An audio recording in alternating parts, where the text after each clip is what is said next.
Bienvenidos, beautiful souls. We're going to give it some time for people to come in as the notifications go out. And as we do this, for those of you who may be watching the replay or coming in live, we're just going to allow ourselves to get center here. So you can keep your eyes open or closed. It's completely up to you.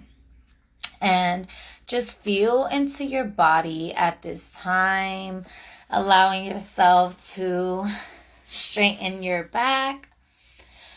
Roll your shoulders up and down and around, bringing it back to a straight posture. Feeling your energy relaxing your muscles. Noticing how you're breathing in its natural flow. And in a moment here, I'm going to invite you to take a couple of breaths with me. And then we are going to get into this partial solar eclipse reading, energy, all the above. So, as we gather here today, I want to invite my higher self, your higher self, Spirit of the Most High, most divine and benevolence and truth and righteous and perfect love and perfect trust to step our egos to the side and use our minds, our body, our spirits as divine vessels and containers for our highest and greatest good frequency, aligning us to our most abundant, joyful, happy, healthy, wealthy, fortunate timeline in this space. And I'm going to invite you to take a deep inhale through the nose in 3, 2, 1. Inhale. Hold.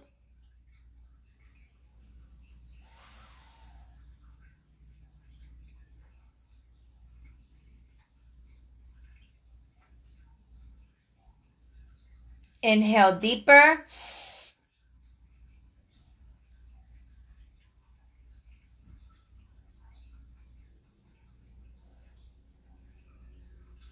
And exhale through the nose slowly.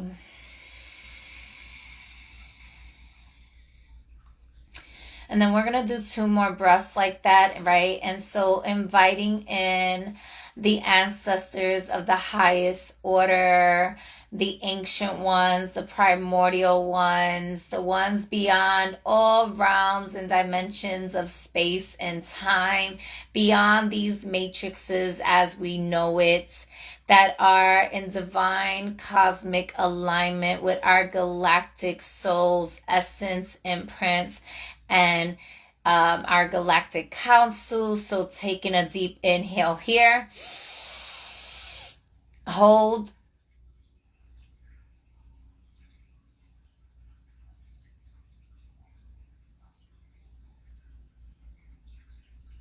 Take a deeper inhale.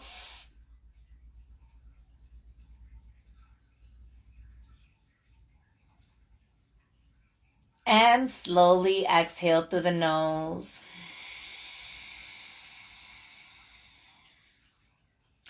And on this breath, we are going to allow ourselves to connect with our angelic forces, the angels of benevolence and truth and righteous and perfect love and perfect trust of our lineage that work all things out in our favor, in our divine alignments as we command it and will it to the universe. They make it so, and so it is, and so it shall be.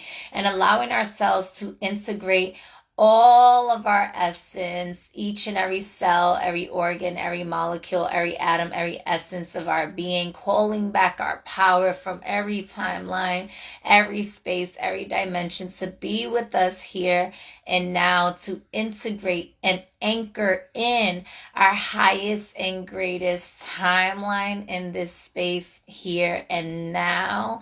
For now is the time, now is the hour, and allowing all of our spirit guides closest to us to fully support us in anchoring this in the quantum realms, giving thanks to our warriors for cutting all cords that do not serve us, that does not connect to our highest and greatest timeline, giving full permission to our spiritual council to respond accordingly and removing any and all energies, entities, beings, situations, connections that is no longer serving us, so that they can handle it accordingly, removing it.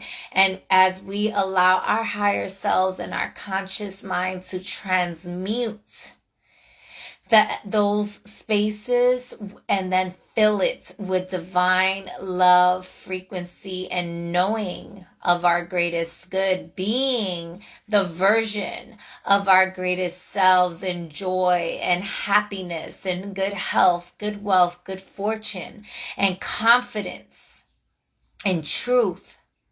And so in this moment, taking a deep inhale, integrating, hold,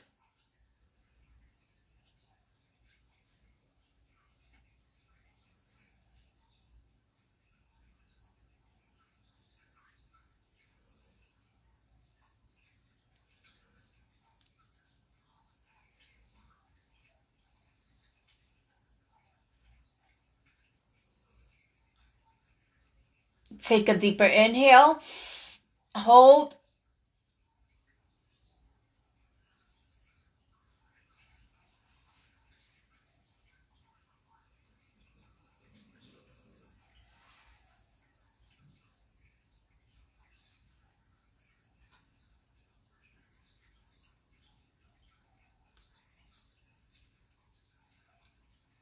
and exhale slowly.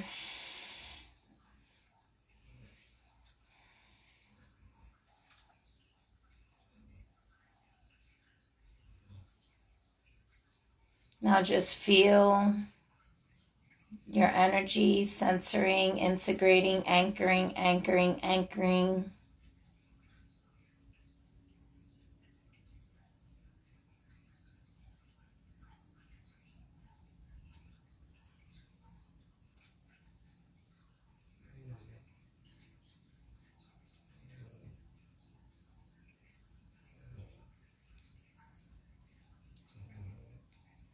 We're just going to take a regular inhale here and exhale. Inhale, exhale. One more inhale and exhale. When you're ready, slowly open your eyes. Woo! Beautiful people, beautiful souls. How are you? I know y'all can't smell what I smell, but it just smells so dang on good. All right, y'all. If you see me looking down at any time, that is because I have notes in front of me. This is long overdue, right? But so much changes have been happening on my side. I'm pretty sure changes have been happening on your side. And it's just that, as these changes are happening, time is moving a lot more faster as energy is speeding up, right? Energy is energy, and it moves according to the wavelength in which you are operating in. And so with that being said, it's been moving kind of like really fast, right? And in the same moments, it's been this like beautiful embrace of chill. Like the movement it's moving fast, but the points of stillness and the points that is like slow down is really good too. So I love that for us. Okay, y'all. So we have a partial solar eclipse happening on March 29, 2025, at 6:13 Eastern Standard Time is the peak of this partial solar eclipse, in which you'll be able to see it, and it's in the sign of Aries, happening at 9 degrees. So look for Aries in your charts. And if you have it anywhere between, I would say, like the first 10 to even 15 degrees, you're going to be feeling it the most, right? But everyone is going to be feeling this. If you are an Aries sun, moon, rising, you're absolutely going to be feeling this. If you are a Libra sun, moon, or rising, you're going to be feeling this. Now, this solar eclipse happening here is very karmatic, in the sense where we know that the lunar shifts had already shifted into Pisces and Virgo. Pisces, the north node, Virgo, the south node. However, this is closing out a fucking chapter, and I'm not gonna keep regurgitating a lot of information that a lot of y'all have already seen on social media, because I'm doing this pretty late, where today is the 27th. So we're like, what, 2 days away? 2 days away from it happening. And this video was long overdue. Like I said, I had some things coming up here. I'm really excited. I'm going to be announcing some of these things coming up. But you know, what happened 18 months ago when the lunar nodes has shifted into the sign of Aries here, right? I am going to share with you what houses, you know, each zodiac sign is going to be feeling this in the most. And that's going to be according to your rising sign. So you want to listen to your rising sign first, your sun sign second, and then your moon sign last, as that's more internal and subjective. Now, if you don't have any planets in the sign of Aries, that's completely okay. Every house has a ruler, a zodiac ruler. Okay, and so you want to pay attention to where Aries lands in your charts. That is where you're going to be seeing how it's going to connect with you personally as well. But again, that's where I'm letting you know what house is going to affect you. That's usually where it's at, right? For example, if you are a Libra rising, then Aries is going to be in your 7th house, whether you have a planet there or not. If you have a planet, it's only going to amplify that experience, and it's also going to kind of shift and give it more of a specific lesson or characteristic as to how. So I'm giving a general overview.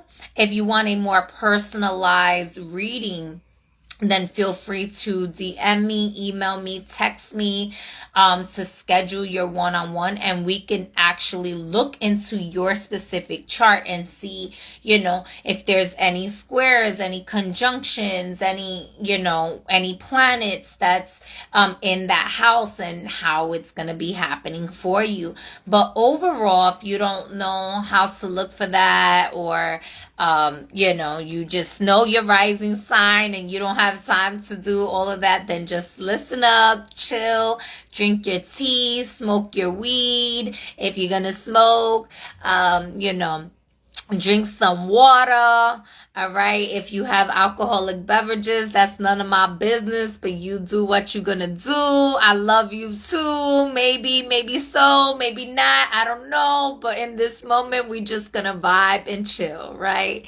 All right, so y'all, if y'all have not already been seeing massive changes happening, then I'm going to invite you to look a little bit deeper, because I'm pretty sure there's so much changes happening in your life and everyone's life around you that you are not alone to the changes, okay? And again, what happened 18 months ago, right? When, and I want to see, I thought I wrote the specific dates, but we're going to go back to 2023. Yes.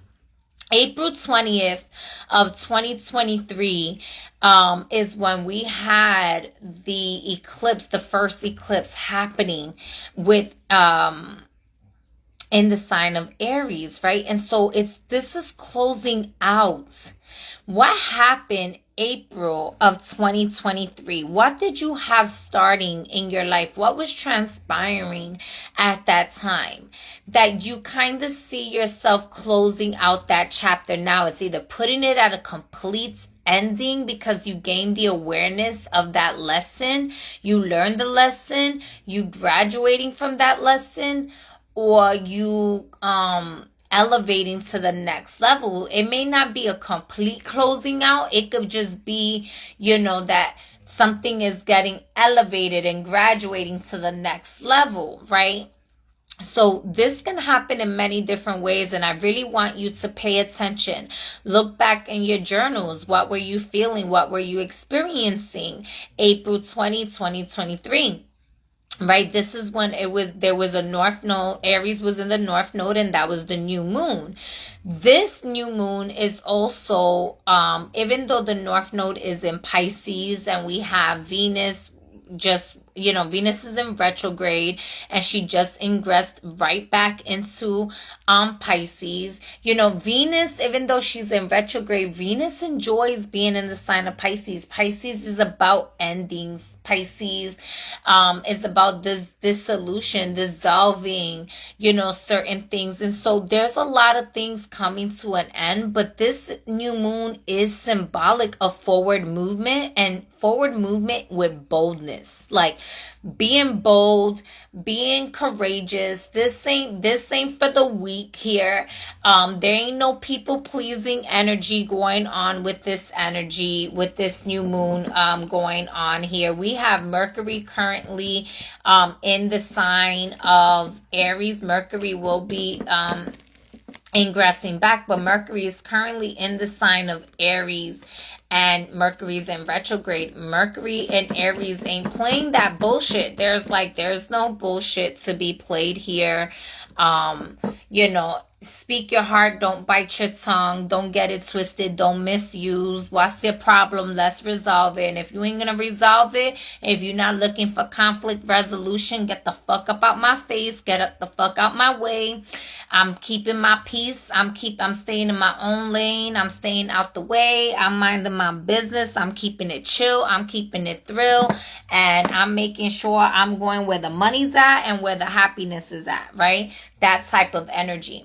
What projects were you initiating April of 2023 that maybe you didn't get to finish? If there was any projects, this is definitely your time to finish those ideas. You may have gained lessons in those spaces, right? Like maybe you had the ideas, but maybe you didn't know where the resources were going to come through from, or you started something, you just didn't finish it for whatever reason, and now is the time that you're closing out those chapters. You're finishing this up, right? You're really like, okay, I can do this. There's no more excuses here. And if you still have excuses, then it may just be that this thing is not for you. It just may not be for you. And this is not the time to be forcing what's not for you to work, but rather put your energy and motivation and dedication and commitment into the energies that is for you, so that it can be highlighted with great success and abundance and prosperity, right? So we're not forcing, we're not chasing, we're go-getting, right? But we're not chasing it in the sense where we're attracting, we're aligning, right? This is the energy to initiate the version of yourself that's on the highest timeline. That's why we started with that breath work, right?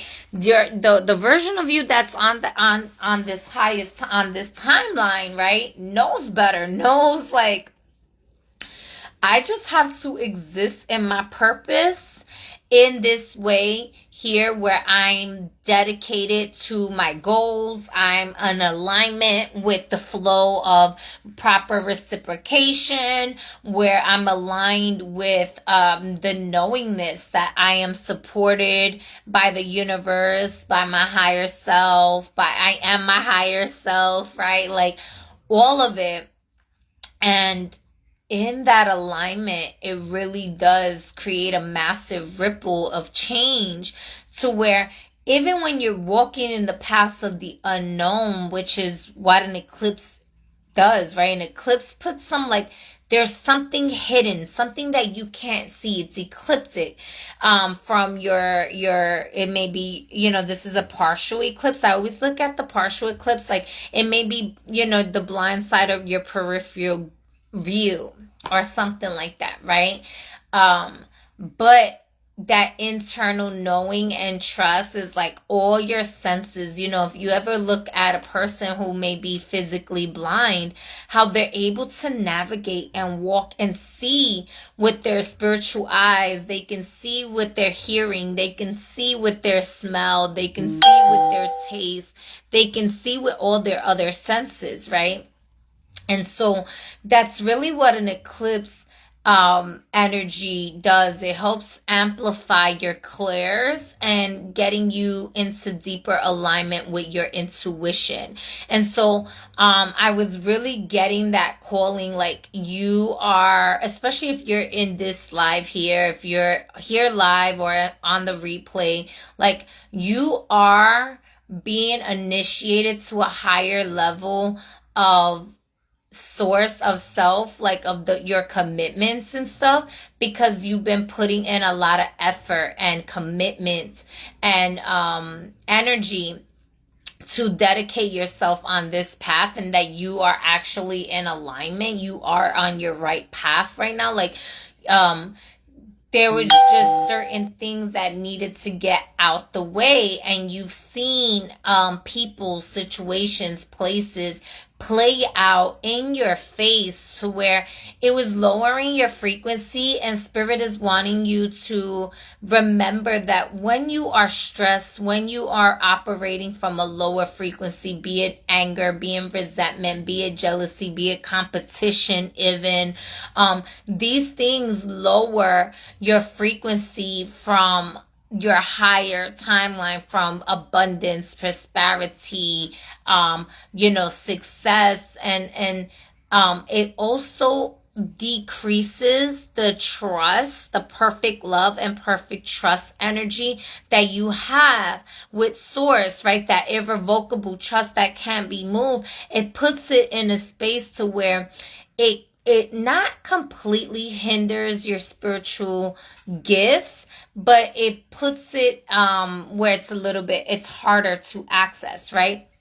And so allowing you, and I share this because there's a lot of chaos energy that's still happening, in these spaces that we're in. This is where creative energy is chaotic energy, it's just filled with so much potential, right? And so for example, like earlier today, I'm not gonna lie, like I had a great time with my dad. We were all good, we were chilling, and then I had a moment and like things got very like, it got frustrating, it got angry, it got loud.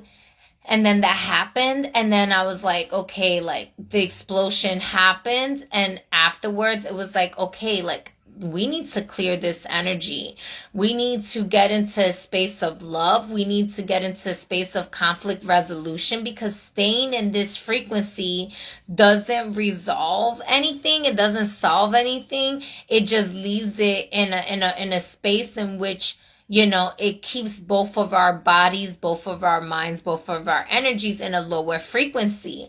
And so I went and I like cleansed myself, and I did a prayer for us, and immediately like we felt so much better, and like the path got cleared out, and like things was getting good again, right? And so It's not to say that life isn't going to have its moments to test your triggers. It's not to say that things aren't going to happen in your life to get you in this space. And I knew, I was like, ooh, like this part of the test here of this trigger, like this is something I have to actively work on. Like this is something I have, but being in the acceptance of self, acceptance of truth, and not denying yourself of the truth, not denying yourself of what you're feeling, and neglecting your self-care, neglecting your faith, neglecting, like, that you have to really be in a holistic space for these forward movements to happen in an effortless flow, is what I'm trying to share with you, right? Because wow, so much, like, with me and him, like, so much good has been happening and transpiring that we've been able to connect in ways that I think in my whole life I haven't fully, like, got to connect with him in that ways, and it's been really beautiful, you know. But then here we go, we had a moment, and the thing is, I felt it early on, and I kept telling him, like, I was like, no, we're good. Like, I didn't keep telling him, but I told him once, I was like, no, let me do this, because if you do this, I already, like, no, I can see it, like, it's going to affect you, and it's going to get you frustrated, and then it's going to get me frustrated, and we're going to end up in an argument. And to avoid that, like, let's just, like, I got you, like, I'm good, I can do this, right? And so, boom, I was doing it, and then I did, there was something that I needed, like, tightened a little bit more tighter, and I was like, oh, I'm gonna need him, but, like, I need him to be careful and stuff like that, so whatever. And the moment it was exactly what I thought, and I was like, okay. But that wasn't a thought. It wasn't a thought that was a fragment of my imagination. That was a guidance from my intuition, right? From my higher self, being able to see outside of the frame that my physical self was experiencing, and was guiding me. Hey, listen, you know, I have the all-seeing eye, can see through the past, the present, and the future all at the same time, because all we really have is now. Right? So in this now moment that the physical self is a little bit delayed, is in the past, but it's happening, I can see that this is going to happen here. We have rounds of possibilities to be able to avoid that whole scenario to begin with. So I'm going to give you this guidance, this directive, and you can choose to listen or not. And I chose to listen, up until the point that I was like, okay, like, I can't do this part right here, but I know that you could. And so when he got a little bit frustrated, I was like, okay, I took a deep breath. I did. I was like, in my head, I was like, give me the strength and the patience and stuff, right? And then, you know, another trigger came right after that, and then it went to explosive. And, you know, at the end of the day, we're good. Like, he's good, I'm good, you know, we got into, we actually was able to resolve the issue and everything like that, because that's what, this energy is meant to bring you into the space to reevaluate what it is that is triggering you, what it is that you may be needing to work on, to graduate from, to move forward in.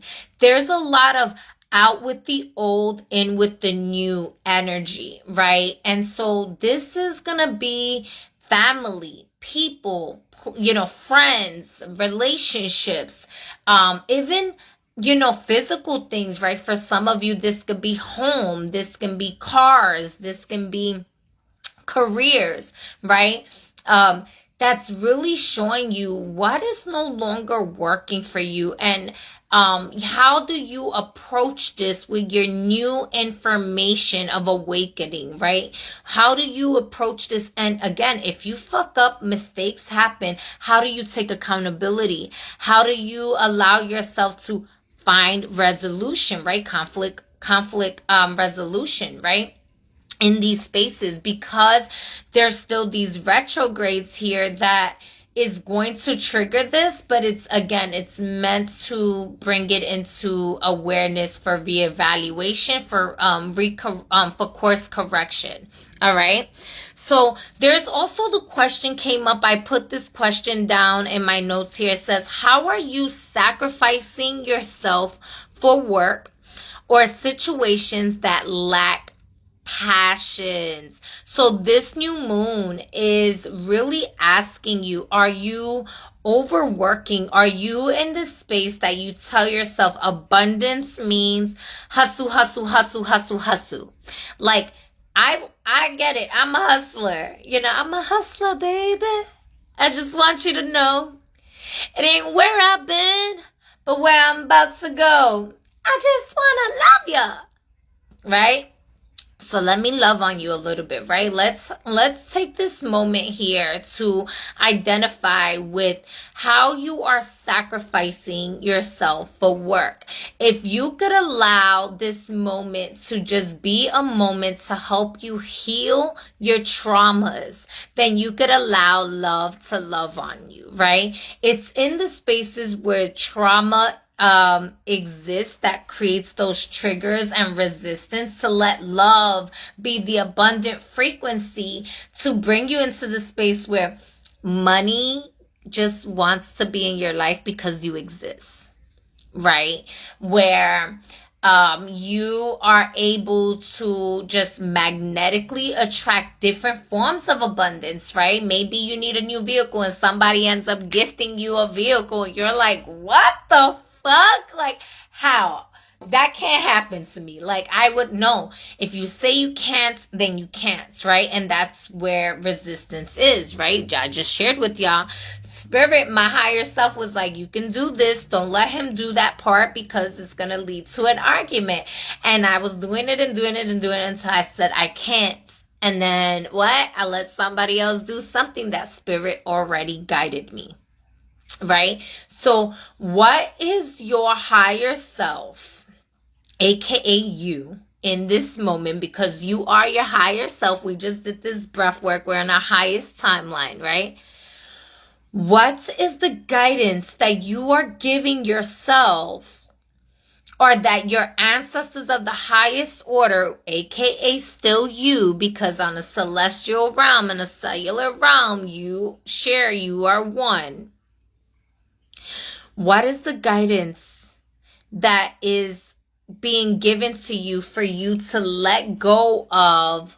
What is the sacrifice? Why are you still being a martyr? Not to say don't do the work. Not to say be lazy. Not to say, there's a difference between sometimes the most productive shit you can do is rest. Right? And so for some of you, that's the case. For some of you, it's getting up on your ass and making this change, right? Maybe you're being guided to stop working in a certain career, and no matter how much you putting in time and effort, it's not paying you enough. No matter how much, and again, there is a lot of changes with finances here. And so this is where discernment comes into place, and keeping in mind that I am doing a general collective message. There's a difference between finances coming in, like guaranteed coming in through your sweat equity and your soul's knowing, because you are in your divine alignment and purpose, and you're going to get paid for it. And you sacrificing yourself in the areas in which, are you people pleasing? Let's say you're a healer, right? I'm going to speak from a space of my own experiences. I feel like this may help some of y'all, right? I love helping people.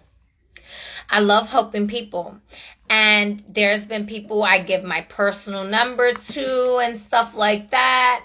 And they like, hey, sis. And for years, right? People will, hey, sis, let's collab, or this and that. And when I would say, hey, let's collab, or this and that, It's yeah, with hidden agendas, hidden motives. It's not necessarily about a proper reciprocal exchange. It's more of what they can get out of my energy. Because, I'm gonna keep it real, and, I'm gonna, whatever. Like, I'm a fucking vibe, right?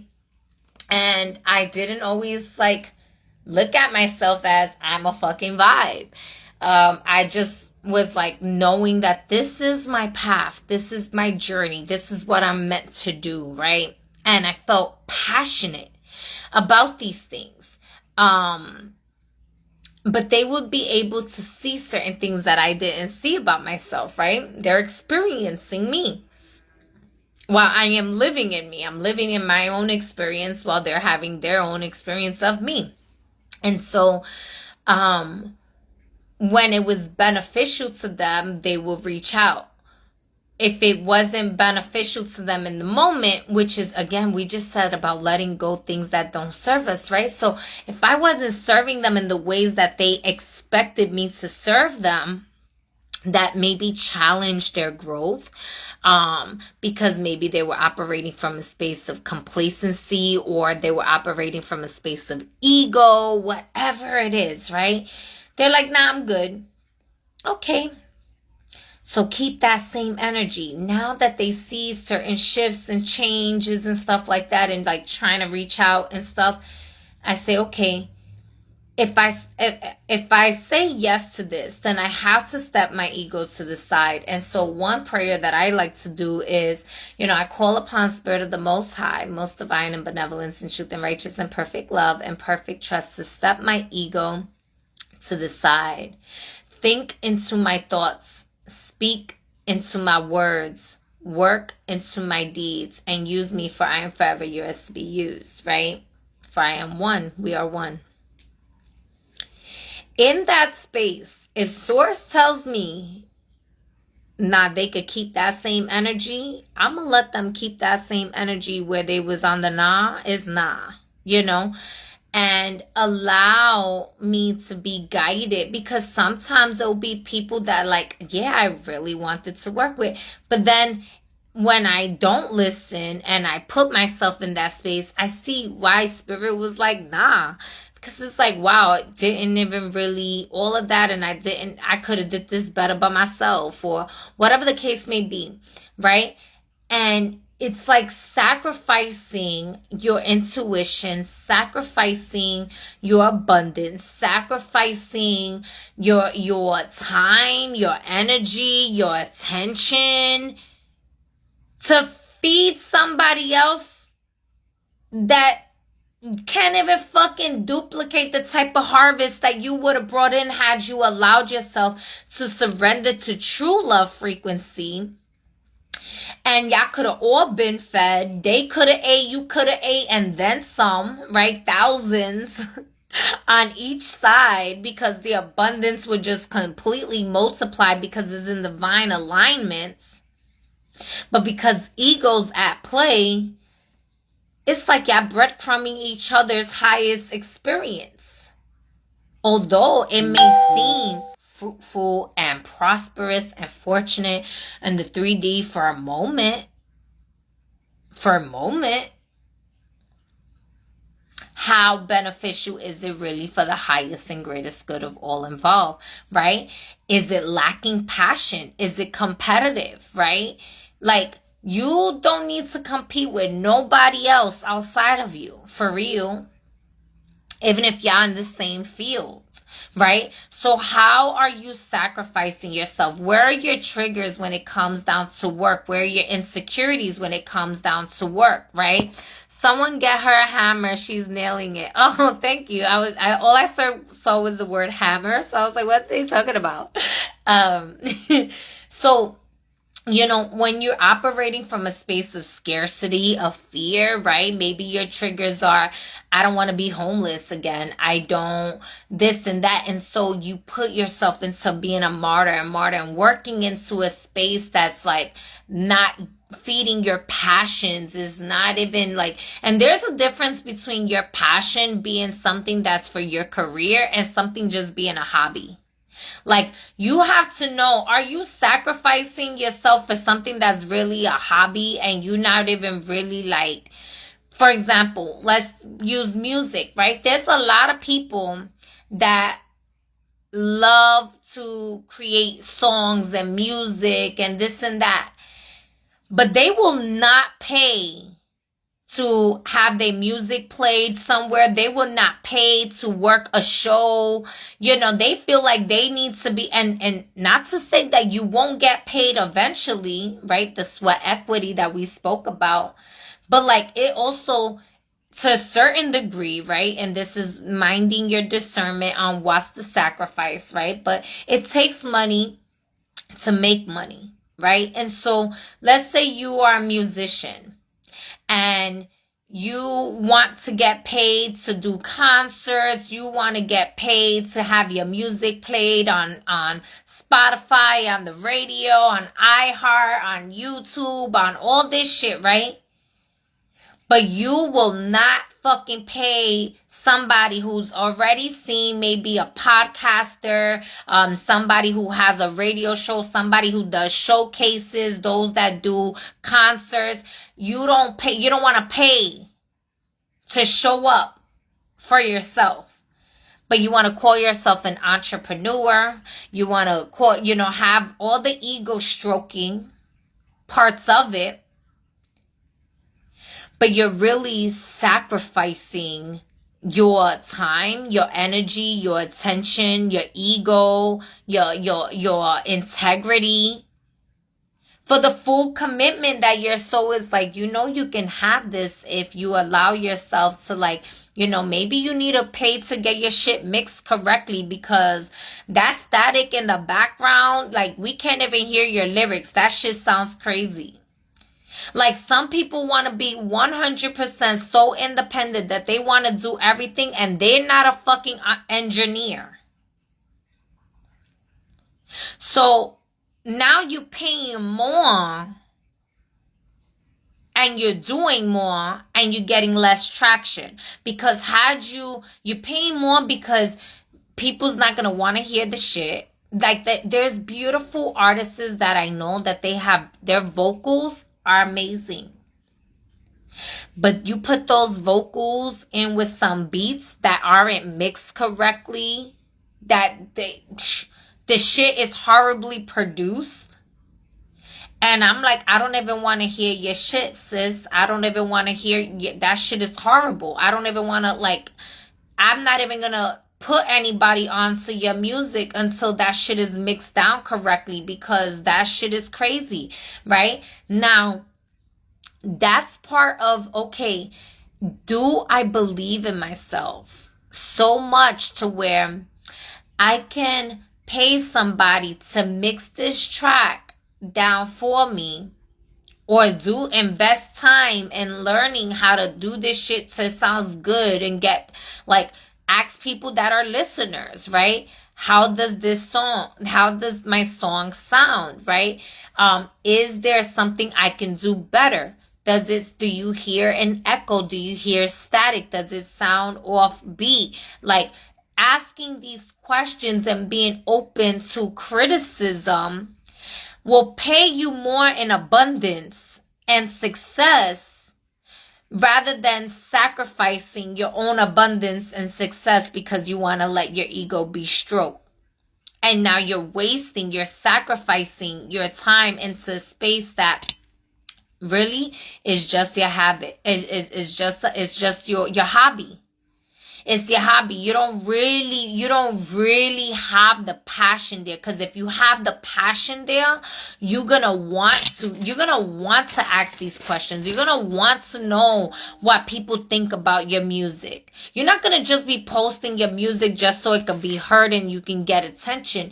You're gonna really want to know what people think of your music. You may not care about their perception of it, but you'll be open to the criticism. You'll be passionate about it, right? You'll be to the space where, like, you want your music to touch the soul of someone else's life, right?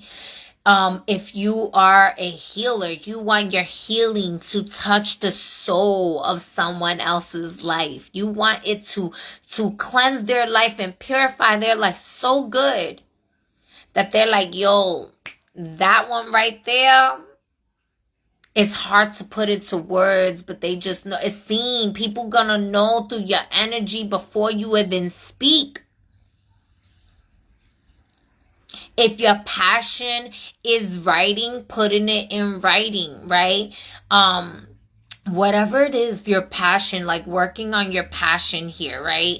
And so there's like thing like having the stream of income of what it is that you would like to do, that you're passionate about, that you can work on. And what is a passion that like, you know, is a passion of yours, but you know that's not your career. For example, I love to cook. I have a passion for cooking. I always have. My first cauldron, and I've always said this, and like, people were just copycats afterwards, right? My first cauldron was my fucking rice pot, like in the kitchen. Like, I would literally like see what ingredients had what properties to them, and I would like sprinkle the intentions in it, and like it was so passionate to like, my food needed to talk to your soul. Okay? But I remember what my eldest sister one time, like, she was like, you know, what if I invested in like a food truck, and like, would you open up a business? And I was like, I'm sorry, like, I love cooking so much that I know I couldn't do it as a career, because my passion in it would get in a way of like, with like the money flow or something. Like, this was my perception back then, you know. We're talking about almost a decade ago, right? And like, I was just like, you know, like, I don't know if I could do that. Like, you know, as a career, I see me like, I'm not gonna want to cook anymore. Like, I feel like, you know, I had a passion for braid. A lot of things that I had a passion, and I did it. And even in this realms, like at one point, I didn't want to do readings no more. I was like, I don't want to help nobody. Like, it was getting into the way of like, because of the business tactics of it, because I was still navigating through the realms of like money and business in a way that was not in the full alignment of my soul's knowing of my passions in that. So I was sacrificing a lot of myself. I started even like, you know, driving on the side and just doing certain things just to like kind of get money and stuff. And like, it sacrificed my body. It sacrificed my body. It sacrificed my mental wellness, like my mental, my emotional, like just draining and depleting, and like, you know, getting into the space of having to realign myself. I found so many more doors opening up, so much so that where soul was involved and abundance was involved, and I was no longer sacrificing. Like, I was like, I don't have to sacrifice for my purpose. Like, I don't have to sacrifice for my purpose, right? And so this new moon invites you to ask yourself, how are you sacrificing yourself for work or situations that lack passion? Situations that lack passions, this could be friends, this can be situationships, this could be relationships, this can be, you know, even in any area, right? Are you dating someone that, you know, isn't really giving you the time, energy, and attention that you would love, that shows that deep passion for each other, right? Are you communicating with passion? Are you allowing yourself to honor your experiences with truth, honor your experience with acceptance, honor your feelings, right? Are you allowing the person to be passionate about their feelings and their life, and you're just sacrificing yourself and rejecting yourself and neglecting yourself. These are things that are no longer serving the greater timeline. And so really asking yourself how to move through that energy. We do have the moon sextiling Jupiter in Gemini also on the 29th. And so this energy is here to bring expansion, to bring growth, right? You know, are you passionate about being a healer so much that you're dating the narcissist, but you're not allowing the narcissist to like really grow and expand, and you're not allowing yourself to grow and expand in the spaces where like love can really grow and expand in your life and really put you in a space where like you're thriving in your magic, you're thriving in your clairvoyance and your clairaudience and your clairsentience and your empathic abilities and your telepathy and your telekinesis and your seeing and your dreaming and your lucidness and all of that, all of it, right? You're expanding and growing and celebrating in your money and your, you know, the seeds that you're planting are being watered, nurtured, and they're growing, right? Jupiter in Gemini brings realism. It brings some information there. Jupiter doesn't necessarily like to be in the sign of Gemini, but it does bring it to a little bit more of a realistic space. And Mercury's in retrograde. So again, this is the reevaluation of certain things, right? It's gonna feel very deja vu-ish for some of y'all because of the retrogrades, right?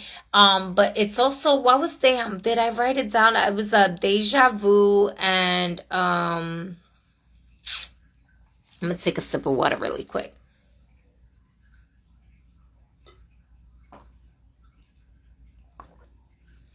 Oh, let me see some of these comments really quick here.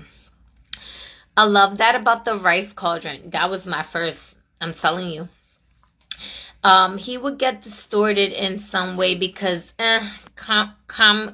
commercialism, yes, commerce. That, I'm telling you, that was a whole, like, I remember being asked when I was younger, like, what is success to me? And I was like, happiness. And they laughed at me, and they was like, being happy, you're gonna be broke. And I was like, no, I'm not. I'm gonna be happy, like happy in every way, like. And I was like, everybody there's like, that's not successful. And I said, to you, everybody has their own idea of what success is. But to me, success is being, as long as I'm happy, I'm successful. You know, like everything else follows suits in my mind. Because money can't buy happiness to me. Money can buy things that can make you happy. But money itself can't make you happy, you know. Now, if you already happy, because happiness is an inside job.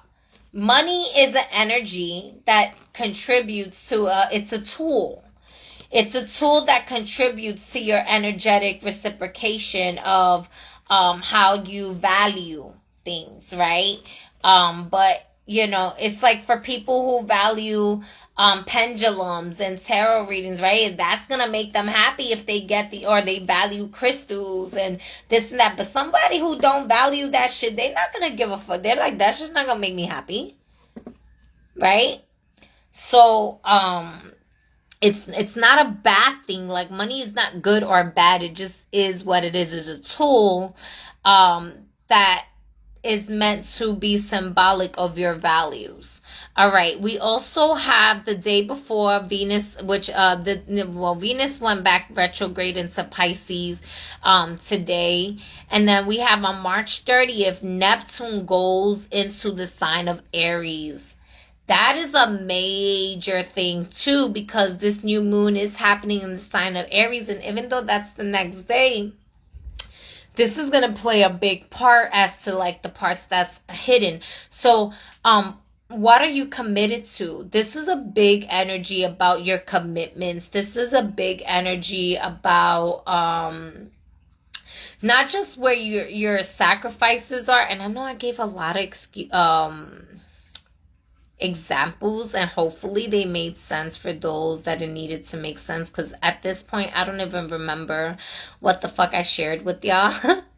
But you know, going into your passions here, Neptune in Aries is really about taking the initiative, action, affirmative action, right? So Neptune and Pisces is like putting those affirmations out there, right? I am successful. I am happy. I am grateful. I am thankful. The universe conspires in my favor. I am a money magnet. I am abundance. I am healthy. I am wealthy. I am fortunate. I am goddess. God is me. God is I. God is we, right? And knowing and believing in it, like not just saying the affirmations, but being in the affirmations, right? Like embodying. I am an embodiment of love.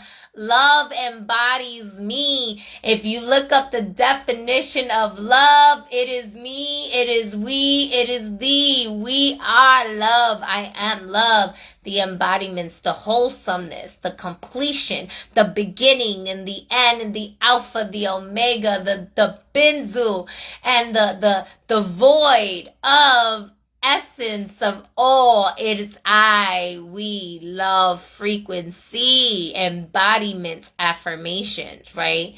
And then Neptune in Aries is the action of those affirmations. It's the I am in my highest timeline. I am successful. And Neptune in Aries, right? So Neptune in Pisces is like, I am aligned with my highest and greatest timeline, right? The affirmation, the knowing, the feeling like I'm on the right path, right? Neptune in Aries is behaving like your greatest timeline.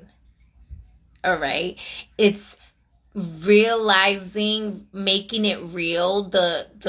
There's parts of like Neptune and Pisces can bring a lot of delusion. It can bring psychosis, but like if you're grounded enough to let your imagination run wild and also manifest into the tangible and physical without spiritual psychosis, Neptune in Aries is the energy that brings the manifestations like that, where you're no longer, it's only crazy until it's a reality, right? That's Neptune in Aries, is initiating the delusion into reality,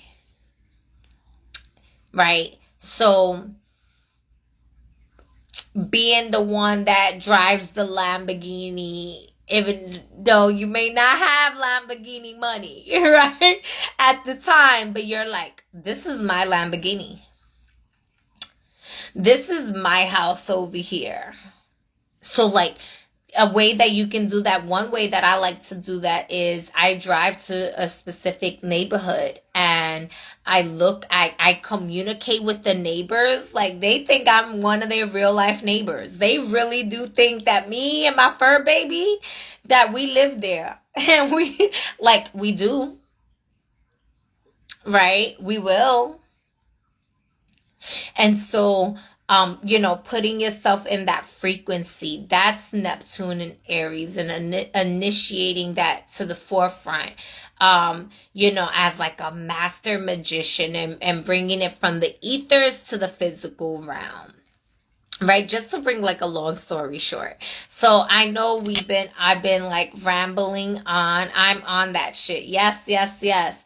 And so that's again, so rather than sacrificing is, how do you commit to loving yourself on a deeper level? How do you allow yourself to continue to be a prosperous magnet for success and for love, to love on you, for abundance of all forms, and in wellness and health and in fruitfulness, for the foundation that you want to thrive, to be in that space? How do you nurture that, right? Patience is a thing too, right? As I was traveling the road yesterday, this car just like flipped over, and I was on the phone and I was like, oh my fucking God. Like, I was like, I just started praying for the souls in the other vehicle. Like, I was like, I don't know what just happened there.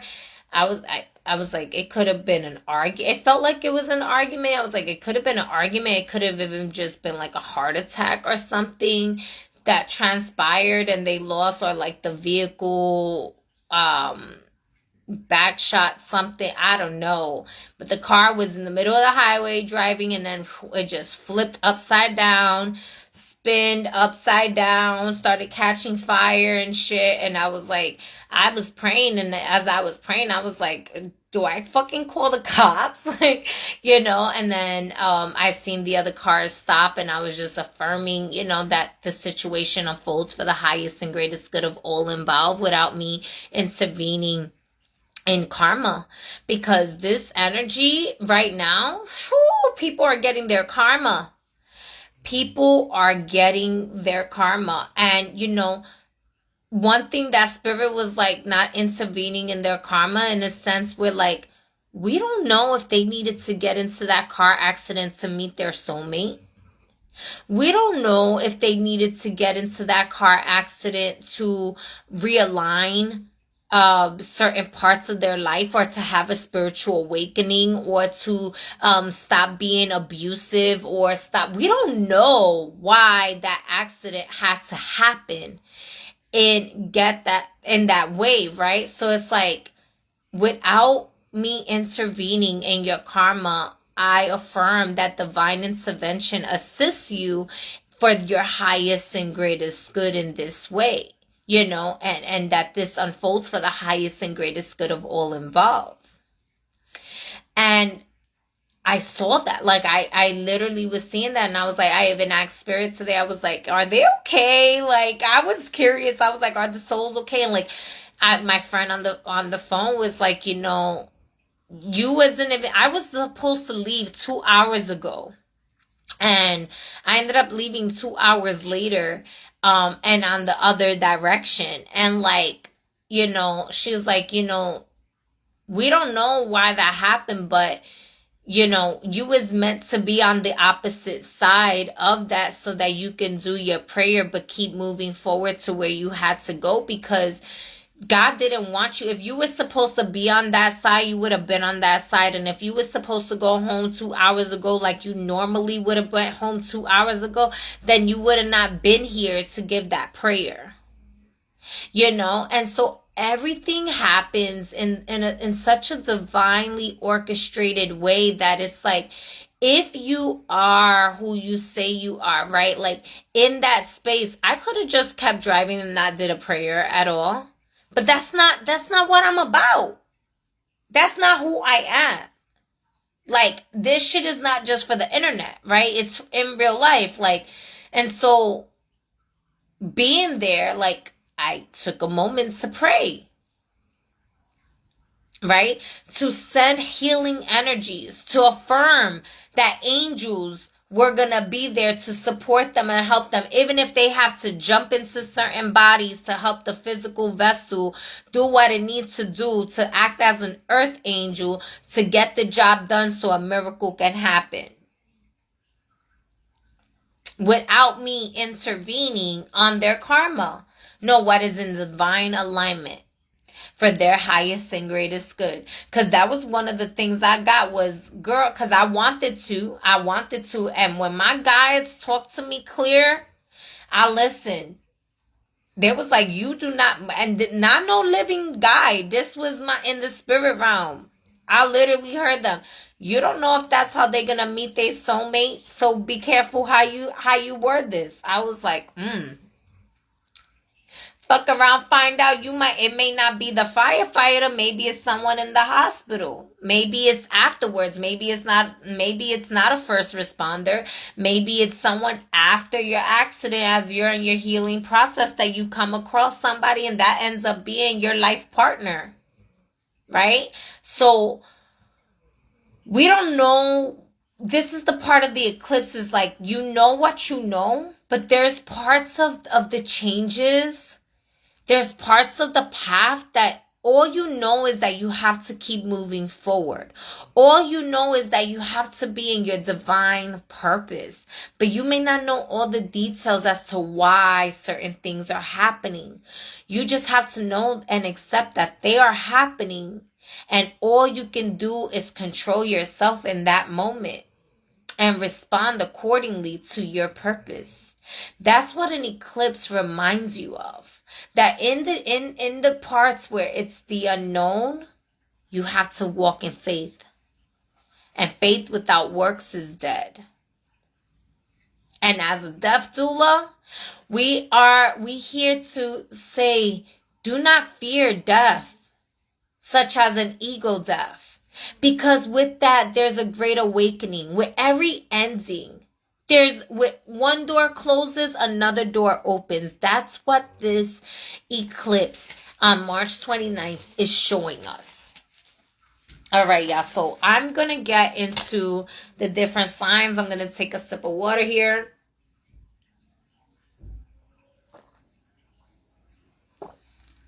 All right.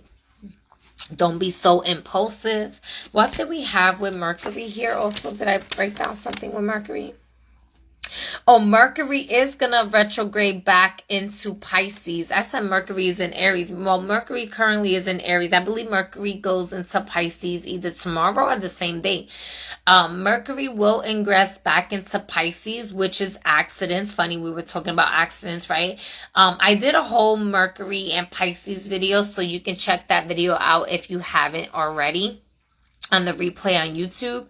And then Mercury is going to conjunct Neptune. So this is actually happening on March 29th, the same day as the eclipse. Mercury is going to ingress back into Pisces and conjunct Neptune, and then the next day Neptune is going to step into Pisces. So this is where that reevaluation, the reflection, the abracadabra words, right, of power, manifestations, and putting the affirmations out there, right, it's going to be very like prominent to this new moon energy. So minding your thoughts, being patient with your travels, right? Maybe I needed to bring up the accident so that somebody, if you're traveling somewhere, like being mindful not to argue while you're driving on the road, or being mindful to, like, you know, if you see something, you know, how do you respond to it? Or, you know, if maybe not be on the phone, like texting and driving or something like that, like whatever the case may be, like just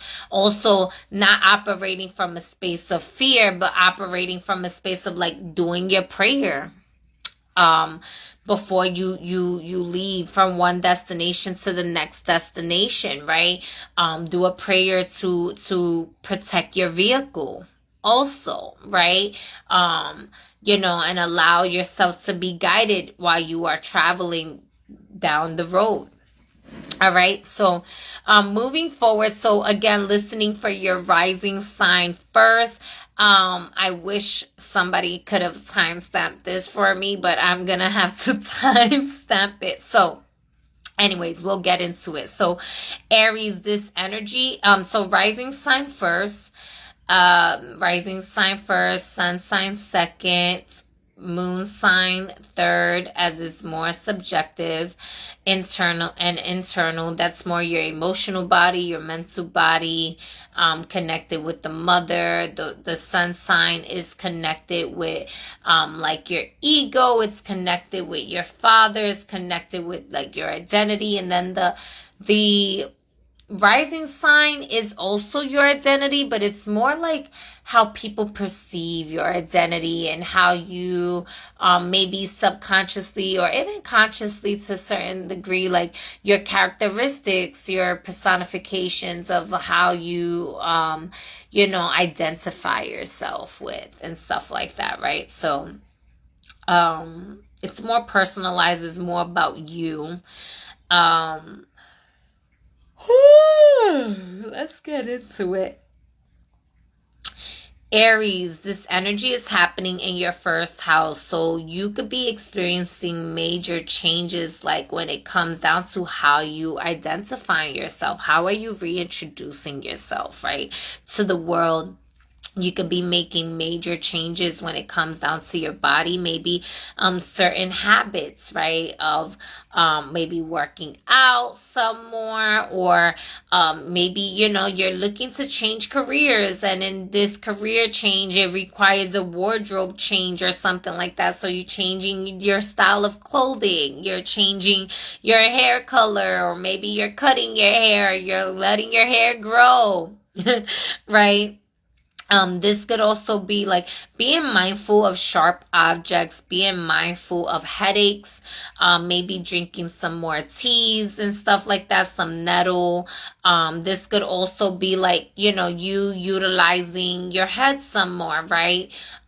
This could be you being in the form of leadership or head of household, or taking the initiative to speak up for yourself, maybe where you were too quiet, or you weren't really wanting to put yourself out there.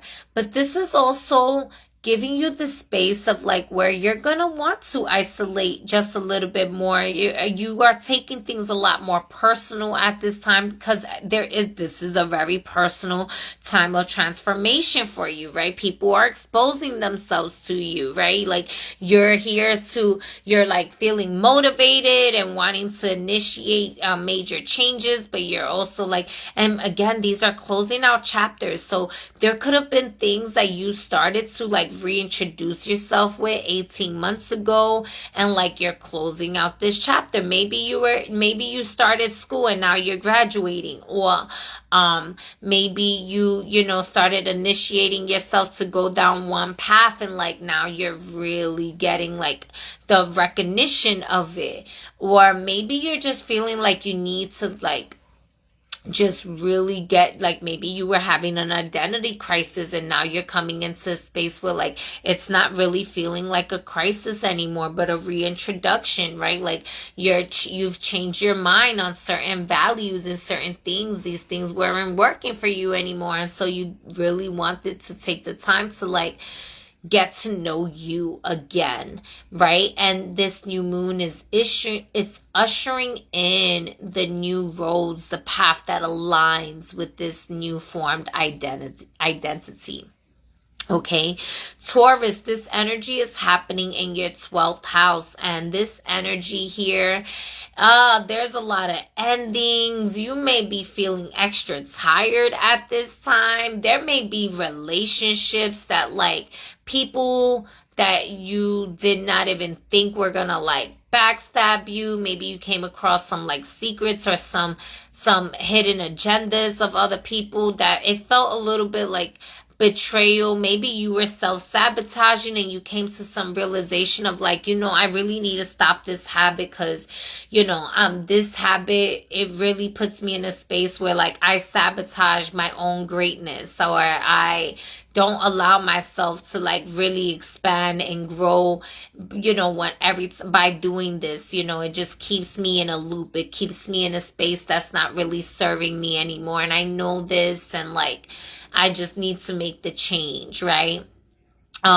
This could also be like either getting some therapy or going to the hospital. Maybe you work at a hospital. Maybe you're getting a job at a hospital. Maybe you're leaving the hospital to work another field. But this could also be like going to the emergency room, whether it's for you or for someone else.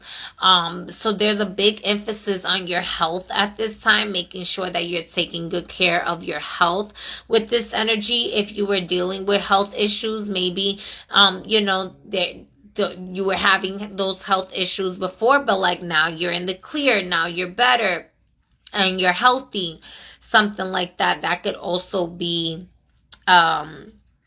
a possibility as to how this energy is going to operate for you.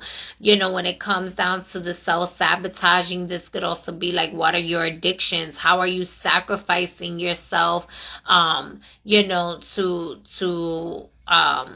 you know, for your addictions, and in this space, like, you know, are you overly indulging in certain things that, because it used to be a passion, but maybe it's not a passion for you anymore.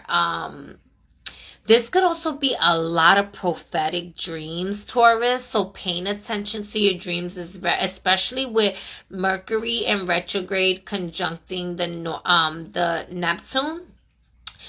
This is really gonna like speak to you about activating like having past life regressions, hypnosis, past life activations, certain loops, certain people, places, situations, things reoccurring, coming up, for unresolved issues, to close out those chapters. This could also be like you just even activating energy from your past life that is like, oh, it's going to empower you to drop those addictions. It's empowering you to like move forward and like be confident in this new space here, and like it's gonna be very healing for you, okay, Taurus. So that's how this energy has the potential to show up for you. So we're gonna move forward to Gemini. This energy is happening in your 11th house. Y'all may have been like seeing, you know, friends, people who you thought were your friends, like unmask themselves, show themselves that they're not really beneficial or resourceful, or like even your true friends, right? And so your social circle, your social network is changing. Maybe you find yourself, you know, coming into a space with people that's wanting to network in a space that's like for your highest and greatest good, and their highest and greatest good, and it actually is elevating the ecosystem, right? It's bringing environmental changes, right? So like Gemini, this energy is really important because y'all are playing a role of collective ascensions when it comes down to like ley lines and collective consciousness, right? And groups and peers. But with this, there was a lot of endings to certain friendships, to certain connections, to people, whether it was social media. Maybe you decided to take a break from social media. Now you find yourself coming back on social media, or it could be the other way around. Maybe you was so active on social media, you decided to take a break on social media to do like ley line networking, like footwork and stuff like that, right? Being resourceful. Maybe you create certain like events or gatherings, you know, to like, bring resources to the community, or clean up the beach, or clean up a park, or you know, like bring meetings of the minds together, right? And like rejoicing and reconnecting and bringing, because the 11th house is also connected with like the angels. And so, you know, you could be doing a lot of more, having angelic assistance at this time. You could be doing a lot more, physical work with peers. But there may have been certain projects that like certain people couldn't come with you. Maybe they're, you know, maybe they had hidden agendas, or they were on a different frequency that wasn't going to be conducive to the work that you have to put in, to bring this elevation to the collective here. And so this is also, some of you may have been having a hard time, you know, with your own identity, because you've been so used to adapting. Maybe some of y'all are canceling out imposter syndrome, right? Maybe some of y'all been like, yo, I've been faking the funk in every fucking group that I'm in, that I don't even know who the fuck I am, and like wanting to go through that rabbit hole and like, please find out who the fuck you are. But like, on another note, it's like knowing that, yeah, I'm adaptable. I know how to pivot. I can really morph into different groups and different spaces because I'm like a jack of all trades and I really can do these things. I'm really good at it. And like, I inspire other people to do these things too, right? And stuff like that. So that it's kind of working in that area where like you're really putting that emphasis on like, who are your friends, who are your real friends, who are your acquaintances, who is your network, who are your resources, what resources aren't really resourceful, aren't really for you, who aren't really your friends, who do you not want to be acquainted with anymore, etc., right? Because again, this is bringing endings and new beginnings. And so we're going to move forward to Cancer. Cancer, this energy is happening in your 10th house. Thank you. This energy happening in your 10th house is really bringing you into a space of like, what is your legacy? Are you sacrificing yourself to the point where you're not allowing yourself to connect with like your family, your friends, and your loved ones? You're overworking in this space, right? Because the 10th house is career. The 10th house is your legacy. It's your long-term contracts here. It's like your will, your trust. And so it could, sometimes this can be like, losing a job, going into another field, even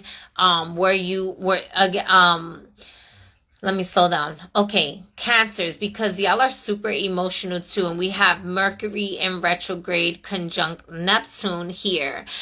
This could also be like, is your ego getting in the way of how you're communicating at work? Are you even doing enough work to feel like maybe you're not getting the recognition that you would have liked to get, but did you put in the work for that recognition, right?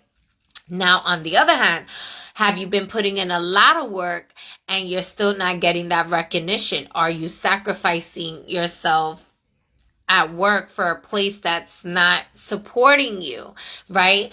And you're really in a space to be called to like be recognized, be seen for the work that it is that you do. Your hard work is about to pay off here. So this is a good transit, but this is a really reflective transit of, is the work that you are putting in for longevity, for long-term success here?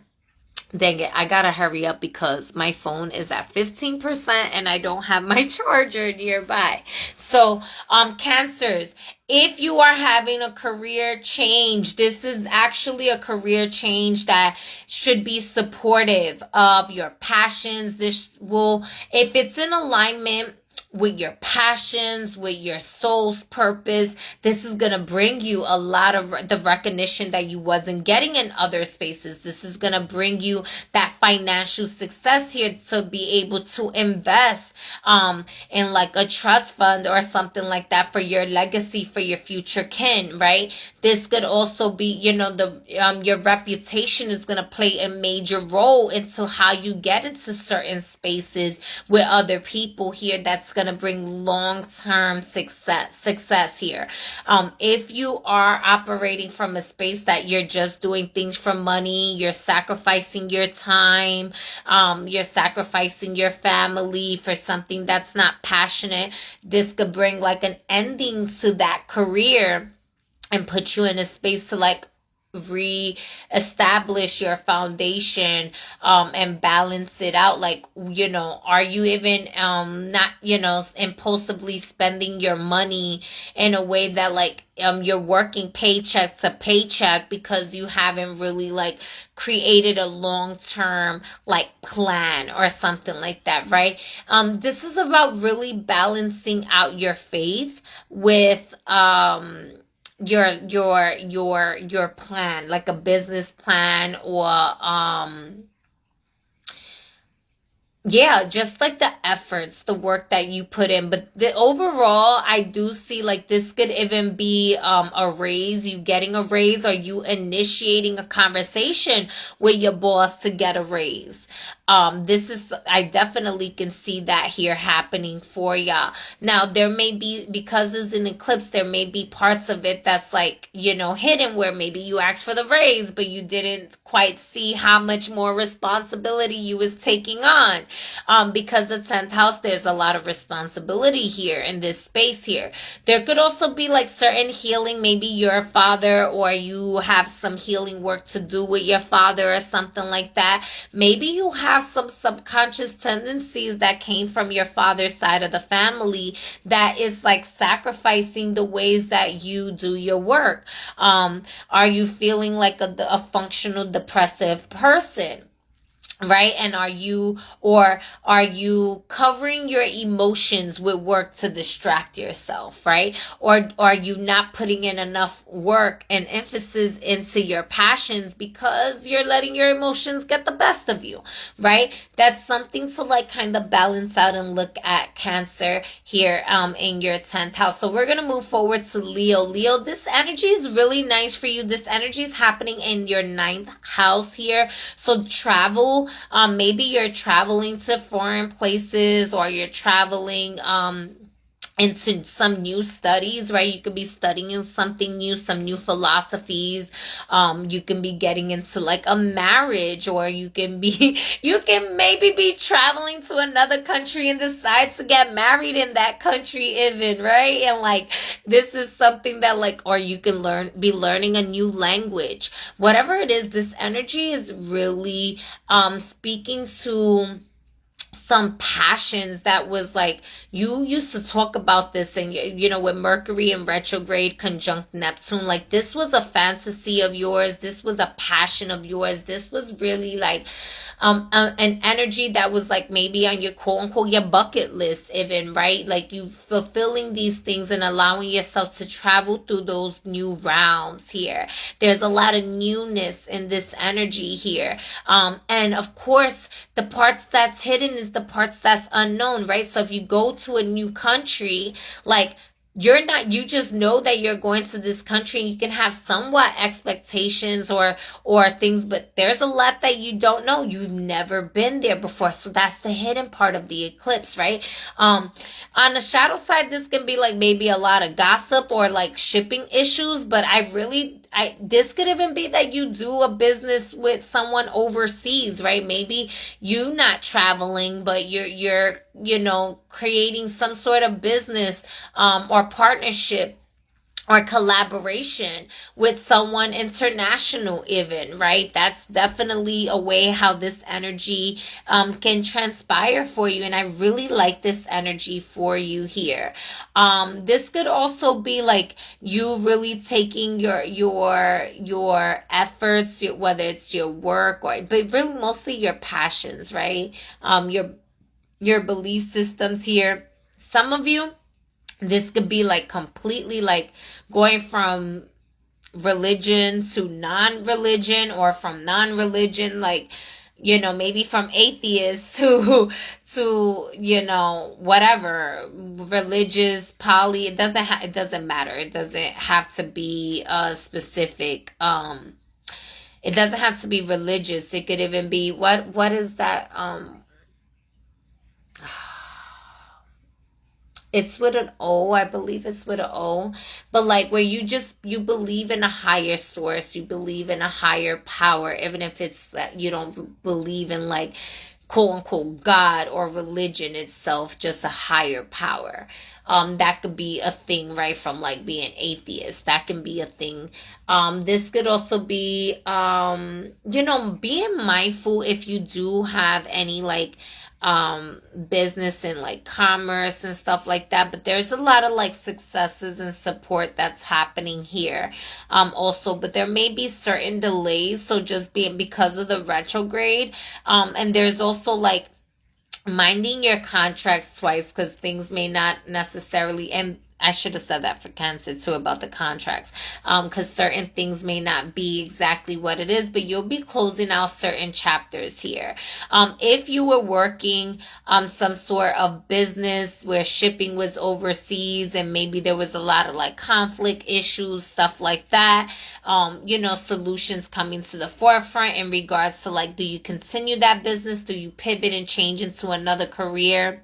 Stuff like that. A lot of solutions is going to come to the forefront and show you that. We're going to move forward to Virgo. Virgo, this energy is happening in your 8th house. So this is the house of secrets. This is the house of transformation. This is the house of bondage. This is, you know, the house of transformation. So there's a lot going on here. There's also, you know, contracts here, like karmic contracts here of what's binding you, right? Like what's keeping you in your lower frequencies. This is also other people resources here. So maybe people that owe you money may be paying you back, or maybe you had to borrow money from somebody here and they're going to be able to like help you with this here. But money is playing a major role for you Virgos in this 8th house here.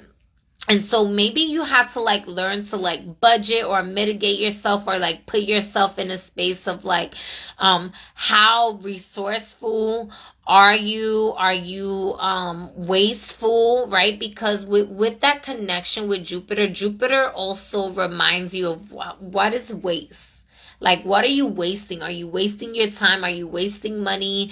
Are you spending money just to spend money? You know, are you abusing your power? Because the 8th house is also like calling back your power, but also that, you know, this energy could have been reminding you of like where maybe you were being manipulative and abusive with your power. And it could also be like where you need to call back your power because maybe you were being manipulated or being abused when it comes down to your power even. So really taking the time to like call back your power, sit with that energy and ask yourself, have I been operating from a space of integrity here? What is my belief systems when it comes down to money and resources? Do I feel like everyone owes me something? Do I have to pay back something? Stuff like that. This is also taxes. This is loans. This is it's money in a sense where it's about how you've been circulating it between you and your relationship with money and people and resources and your values in that way, and how it may be operating from a space of like greed, gluttony, pleasure, and like, is it balanced out with your integrity? Is it balanced out with purpose and to be resourceful to others as well? Right? This energy is also very sexual in nature, so you may be feeling really horny at this time. And also like, how are you connecting with your sexual energy? Is there any healing, any secrets, any, you know, when it comes down to sex, right? When it comes down to even your reproductive system, or even like, you know, your colon, your gut health in that way. All right, Virgo. So again, you know, this energy can manifest in many different ways here. This could also be like your will. Maybe you know, maybe somebody could even pass away with this energy. Maybe you go through an ego death and a new spiritual awakening, and you don't feel like yourself anymore. You're going through a grievance process with that, and that's okay too. So allowing yourself to balance like grief with happiness, and allowing yourself to accept the changes, right? You know, if somebody, there could be an inheritance even. Also Cancer, the 10th house is also inheritance. So, but we're going to move forward on to Libra. Libra, this energy is happening in your 7th house. This is the house of your relationships, long-term contracts. This could be even business partnerships. But how are you relating to people, places, things, like all your relations, right? How do you relate? How do you relate to yourself? But especially when it comes down to your spouse and marriage and your commitment with relationships. So you may have been going through massive changes changes. Maybe you went through a breakup or a divorce or something around this time, 18 months ago. What happened April 20th, 2023, right? Did you have changes in your relationship, right? Did something come out that just changed your whole dynamic? And do you find yourself maybe getting into a new commitment, a new relationship during this time? This is a tricky time because Venus and Mercury are both in retrograde. And so maybe you find somebody that, like, maybe this was a past life lover or something like that, or you're closing out some old karmic relationships, right? And you're really getting to a space of like loving yourself so deeply, like you get surprised by the universe. So the universe is like, don't rush the process. Take your time with this process here. If you find somebody, if you meet somebody at this time and this is a new person, take your time. Take your time. This could also be like past lovers trying to come through at this time and like spend some time with you. And it's like, are you going to honor your values and your commitment of what you believe you want in a relationship? And can they fulfill this for you? Because if it's someone that you like, a blast from the past that comes through, if they're just meant to be a blast, this is you closing out that chapter and you knowing to take your time with yourself and love on yourself, and to, being patient to receive the love frequency that's an energetic match, equally yoked for your highest good, right? But this could also be that like maybe someone from your past does come and they are that person, and like you didn't really give them the time of day back then, and like, now they're coming around for like another opportunity. Doesn't necessarily always have to be, but that can be the case. And so this is really about, if it's a business partnership, like you really getting into a space where like your commitments and your relationships is really it's initiating a new change that's gonna be very fulfilling, really, bringing you to a space of building that foundation for inheritance of yourself, of your finances here. This could also be like maybe, again, people that owe you money, and people, karma playing its role in a sense that's to bring you in a space of success while letting go any insecurities, letting go any triggers and dramas, like really taking a look at that as well here, and identifying with what do you commit to? What is a relationship to you? Who are you committed to? Do you have commitment issues? Do you have trust issues? Do the people you connect with have commitment issues or trust issues? This is also the house of like close enemies also, or like, those that like, so reveals, like people that mask can be dropped and revealed to you. Unlike the 12th house where it's like hidden enemies, people like that, whether it's the hidden enemy within or external to you, this is more like someone that is not serving you good. Someone that is not a good energy, that doesn't wish you well, is in your face. Have you been letting them play in your face? Have you been downplaying yourself, shrinking yourself, allowing yourself to get harmed, so that they can have, whatever fulfillment it is in their life? Like, how are you seeing that and dealing with that energy? And how are you, what part of you relates to that energy to attract it? Like, what part of you manifested that energy and attracted that energy into your life? All right, we're gonna move forward to Scorpio. Scorpio, this energy is happening in your 6th house. I need to see where my chart, okay, 11%. I'm still good. All right. Scorpio, this energy is happening in your 6th house. So this energy in your 6th house is really, closing out certain chapters when it comes down to, habits, behaviors, health issues, your day-to-day, hobbies, your day-to-day routines, your daily routines, right? There may be some disruptions and changes in there, but this is like to close out certain chapters. You know, maybe this is getting a new pet. Maybe you have a new pet here. Maybe even if you find yourself, I would say really pay attention to your pets at this time. If you do have pets, you know, just making sure they're feeling good, especially during eclipses. This can be something that, like, you know, an unexpected visit to the like emergency room or to the vet, or something like that, certain surgical procedures. Even though I don't necessarily recommend surgical procedures, it is a thing that could happen. And so if it's something that's not a crucial emergency, I would say, you know, wait it out. But if it's something that is, you know, obviously I'm not a medical practitioner. I'm not here to diagnose or anything like that. This is not medical advice. So, I just want to put that disclaimer out there. But really, like, if it's an emergency, then do what you have to do. But if it's not an emergency, maybe, you know, allow yourself to kind of see, like, you know, when maybe push it for a later date. You know, when things are just moving a little bit, maybe around after May, I would even say.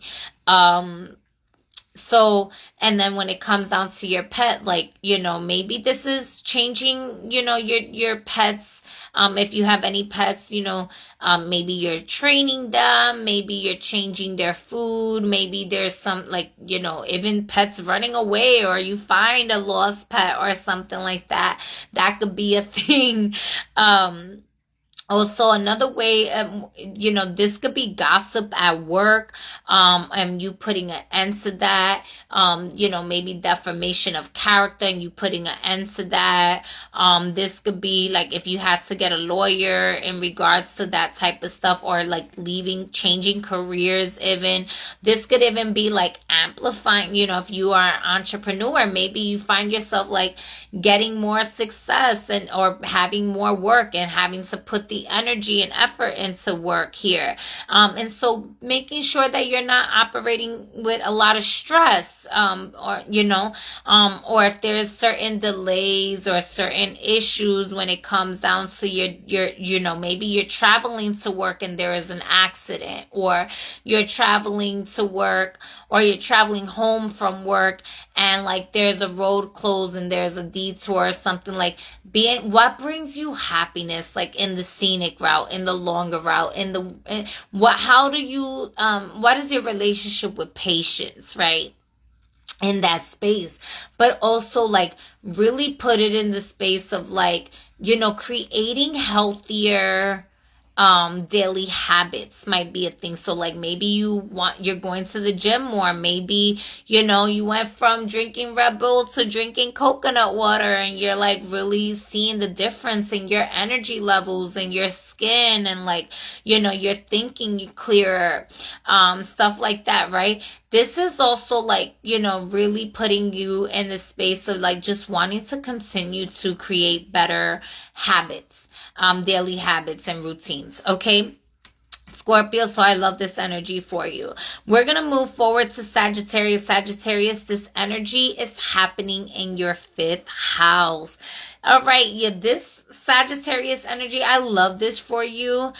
This is really asking you to tap into your courage, to your confidence and motivation and your commitment here, and you know, take the risks and allow yourself to do something that's gonna allow you to really amplify your confidence level and be courageous in doing so without being an asshole. I'm gonna just put that disclaimer out there.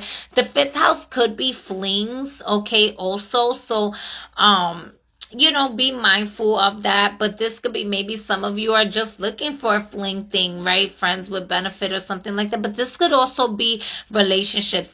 This may not also be like a long-term relationship, but it could lead to a long-term relationship as long as there's honesty and integrity and something that you have that conversation with someone. This could also be like maybe something started off as a fling and it leads to a relationship, right? That was like unexpected. You didn't expect yourself to fall in love with somebody or something, right? That can be a thing because it's an ecliptic energy, right?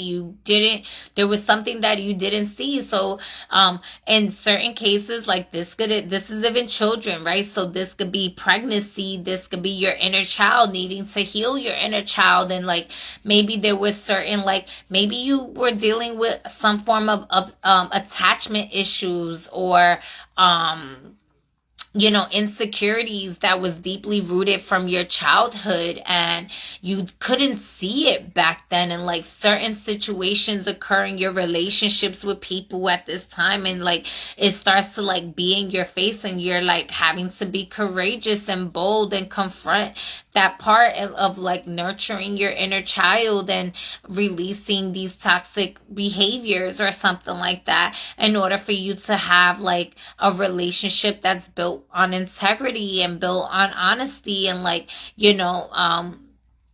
putting yourself in a space if you want to commit. This is also you being courageous and bold to be seen in the public eye, right?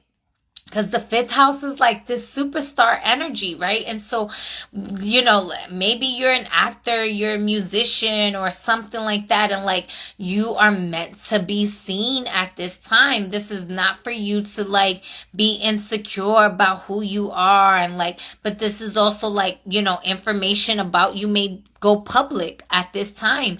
If you have a fling, maybe they might come out pregnant,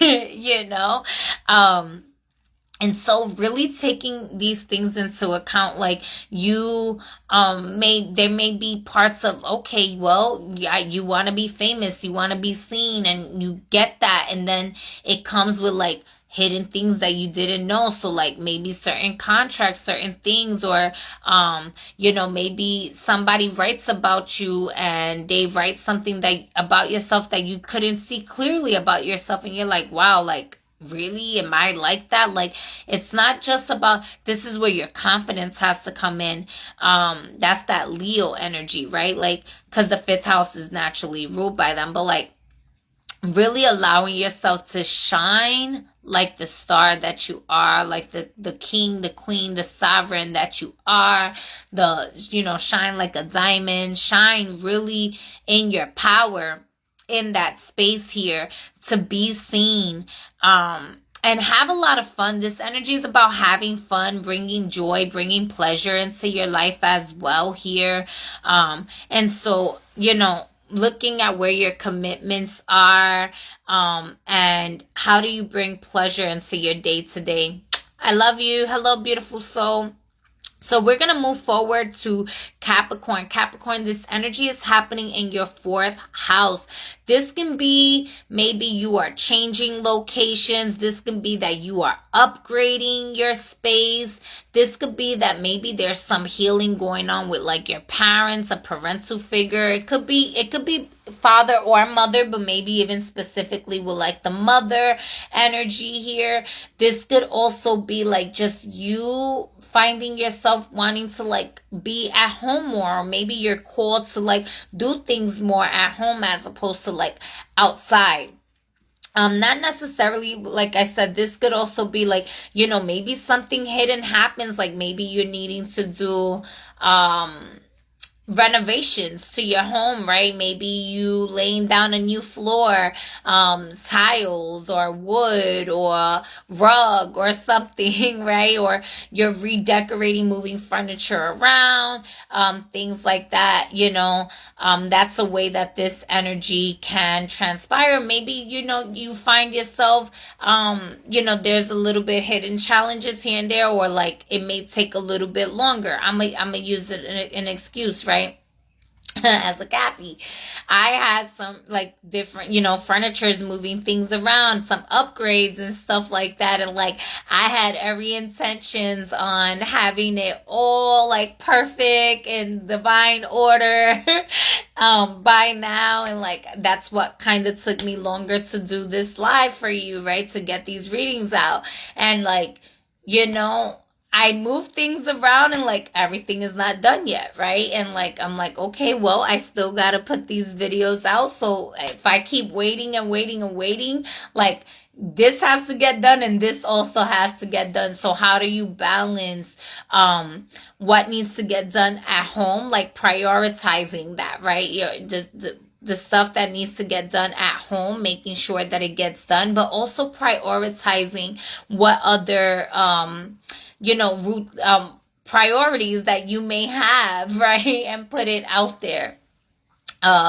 So just using that as an example here, whether it's changing furniture around or construction, or, maybe, for some of you, because there's an eclipse energy and it's retrograde, maybe you were thinking, okay, I'm going to go home and I'm going to take a shower and I'm going to do this and I do that. And like you go home and maybe the water is off or something. And you're like, dang, I was going to shower and like that and cook and stuff like that. So how do you pivot in that space? But it's also something temporary, right? Like the water is maybe off because they're fixing a pipeline or something like that in the ley line or in the space or something, and like you can do it in an hour, and so the little hidden things like that, tedious things, or this could be like, having to mitigate, this is also real estate. So, you could be investing into a new home, moving into a new home, you could be looking at places like I mentioned earlier, like, maybe you go to a neighborhood that you want to move to and you're feeling the energy, you're connecting with the air elements in that space, you're connecting with the neighbors, really putting yourself to be in that environment. That's another way that this energy can work here. If you're not actually moving into those spaces. This could also be that like if you had any conflicts or issues where you live, like this is gonna be resolved, right? And so coming into the space of like abundance and upgrades in your home space, finding pleasure and passion and serenity and a sanctuary in your home. And that's one thing I'm big on, is keeping my home sacred, safe, and protected, and a sanctuary. And I love it here. My home needs to be my sanctuary and my safe haven for my mental wellness, for my health, for, the lavish abundance of the universe to thrive. And so that's the invitation to you to make sure that you are initiating this for your space as well, Capricorn. All right. So we're going to move forward to Aquarius. Aquarius, this energy is happening in your third house. This could be major, this is also travel. There may be slight delays when it comes down to mail. If you have anything in the mail that you're waiting on, but this could also be like maybe things come sooner than you anticipated in the mail, right? This could be news coming to you. This is also communication. This is early childhood. If you have children, maybe you get a phone call from your child's school or something and you need to like pick them up or something like that. You didn't anticipate this and you're having to like navigate this and like, but this whatever the problem is, there's a solution for it, and it's going to allow for you to move forward into a better space for you and your child. If you do have children. This could also be maybe you're taking on something to learn. Maybe you're wanting to go back to school, you're wanting to study something, or maybe you're taking time to like write a book, or you're releasing a book, right? Because this is closing out that chapter. And so maybe you didn't know how to publish a book, and this was in the hidden parts of the ecliptic that you couldn't see, and all of a sudden, maybe April 20th, 2023, you couldn't see, you knew you had to write a book, so you started it, but you didn't know how to publish it, and this, that, and the third, and come, now, and you're like, oh my God, it was that simple, it's that easy, I learned it. You come to closing out that chapter. and you publish the book out and you release it, right? So there's a little bit more clarity coming through for that when it comes down to like the information, but there's still something about dotting your I's, crossing your T's, and the checks and balances, especially with Mercury in retrograde. Mercury is the natural ruler of the third house anyway. So you're in the house of Mercury, and Mercury's conjunct Neptune and Pisces during this eclipse here. So there could be a little bit of confusion. Oh my God, my phone is gonna die. There could be some confusion and stuff like that happening to you. So double checking your paperwork, but also knowing that, like, you know, these changes, there's gonna be changes in your neighborhood also. Maybe you're moving locations here. Maybe there's some situation happening with a sibling, or even like an aunt, an uncle, a cousin here. You may be getting new neighbors, or, you know, getting reacquainted here. So these are just ways that it can transpire for you. And moving forward, we're gonna go into Pisces. Pisces, this energy is happening in your second house here. This is the house of your values, of your beauty. This is the house of money, like your money. This is your house of your work and stuff. And so there could be something here of like making sure that your finances is budgeted in a certain way without it being from a space of scarcity, but being from a space of abundance here. So just like reestablishing your values. Even some of y'all may be completely letting go of like people, places, things that no longer serve your like your interests, your values. Some of you may be even like changing your hair color, changing your clothes, your wardrobes, because like it just no longer puts you in a space like, you know, like you value yourself at a different level, and that requires you to dress the part, right? And so look the part, look that way, wanting to bring that pleasure into your daily habits of work, right?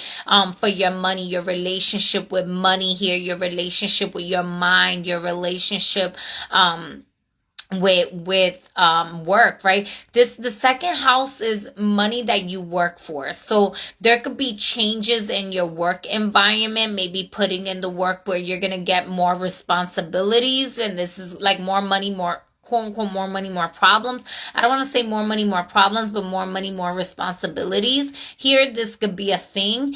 But this could also be like maybe you taking on certain projects that like requires you to put money. Like I mentioned earlier, and the general was like, it takes money. You got to spend money to make money. But this could also be unexpected blessings of money coming to the forefront here to you, because of all the sweat equity. Remember, I mentioned sweat equity before, like you putting in the hard work and stuff like that. When you're operating from a space of your true passions and your soul's purpose, how money comes back to you.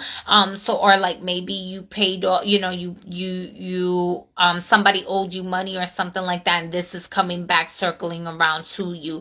Even, that's a way that this can happen. I really see you getting an increase or a raise in money, and I really like this for y'all. So if you know the budgeting and the mitigation is more for in a prosperous way of making more money, or generating more streams of income, or generating it in a way where like you're doing your due diligence to move things accordingly, but again, not from a space of scarcity, from a space of responsibility here, because you're honoring your values, you're honoring your time, you're valuing your essence here, and there's a lot of confidence in this energy here. I will say, if there's any like new contracts or projects that you're working with people, places, and things, looking at that paperwork again, like I mentioned earlier, because of Mercury's conjunction to Neptune, Neptune and Jupiter. So the beautiful part is that we do have what is it, a trine to Jupiter, sextile. The moon is sextiling Jupiter, so finances is gonna go good. Jupiter is your natural ruler, Pisces, and then you also have Mercury in retrograde conjunct Neptune, which is your secondary ruler here. So money magic, money magnets, very possible here for a lot of opportunities. So I'm going to leave that as the general collective message for you all. I do want to be able to save this video. My phone is about to die. I love you all. Thank you so much for every person, place, and being that